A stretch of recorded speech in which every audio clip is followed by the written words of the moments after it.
पूरा जिंदगी किसी से धड़ के रहने से अच्छा है कि एक बार आप जाकर अपना निर्भय होकर अपना वोट दें। वो लोग 5-10 लोग होंगे जो आपको रोकने की कोशिश करेंगे। आपके पास हथियार नहीं है, उनके पास हथियार है, लेकिन आपके पास एक वोट है। वो वोट से आप उनको हरा सकते हैं।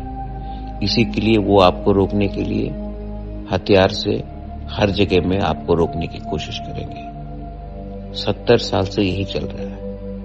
इस बार आपके पास एक मौका है कि हम भी तिपरासा बनकर एक जवाब दें। This is your time. Go out and vote. Go out and make a statement.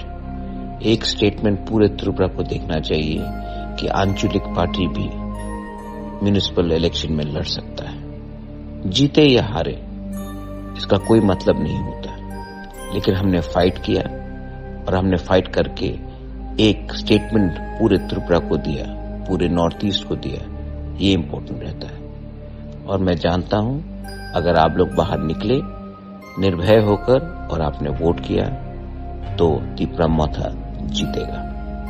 बेलाइनो हम भाई। Thank you.